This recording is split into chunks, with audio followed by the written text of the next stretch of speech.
ममता बनर्जी के प्रचार पर बैन को लेकर के बीजेपी के राष्ट्रीय प्रवक्ता गोपाल कृष्ण अग्रवाल की प्रतिक्रिया भी सामने आई है। गोपाल कृष्ण ने यह कहा है कि चुनाव आयोग अपनी जिम्मेदारी निभा रहा है। ने पूरी तरह से इस इलेक्शन में प्रजातांत्रिक मूल्यों का हनन किया है। पहले तो लार्ज स्केल वायलेंस वो करना चाहती थी पूरे पश्चिम बंगाल में। जब इलेक्शन कमीशन ने मजबूती से उसको रोक दिया, सेंट्रल फोर्सेस जो इलेक्शन कमीशन के अंडर हैं, उन्होंने उनकी इस सारी इच्छाओं को, इन कार्यों को रोक दिया, रोक लगा दिया, तो उन्होंने सेंट्रल फोर्सेस पे ही अटैक करना शुरू कर दिया। और जो माइनॉरिटी अपीजमेंट उनके स्ट्रेटेजिस्ट ने स्वीकारोक्ति की थी, वह भी पूरी तरह से खुल के सामने आ गई है। तो यह जो इलेक्शन कमीशन ने उनसे जवाब मांगा, उसका भी उन्होंने जवाब नहीं दिया। तो निष्पक्ष चुनाव करवाने के लिए आवश्यक है, लेकिन यह भी सांकेतिक है।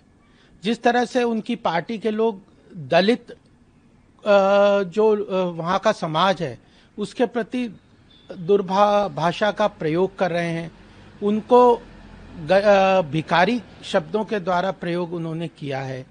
माइनॉरिटी अपीजमेंट है, सेंट्रल फोर्सेस पे अटैक करने के लिए इंस्टिगेट कर रहे हैं। वो प्रजातंत्र को हार को स्वीकार करने को तैयार नहीं है, वह स्पष्ट नजर आ रहा है। लेकिन वहां की जनता ने अपना निर्णय दे दिया है। बार बार ये अपोजिशन वाले सीए, एनआरसी, एनपीआर को लेके अलग अलग गलतफहमी फैलाने का प्रयास करते हैं। कई बार गृह मंत्री जी ने स्पष्ट कर दिया है कि यह सुप्रीम कोर्ट का मॉनिटर्ड प्रक्रिया के अंतर्गत 1971 में भारत बांग्लादेश समझौते के तहत यह पूरा सारा कार्य हो रहा है।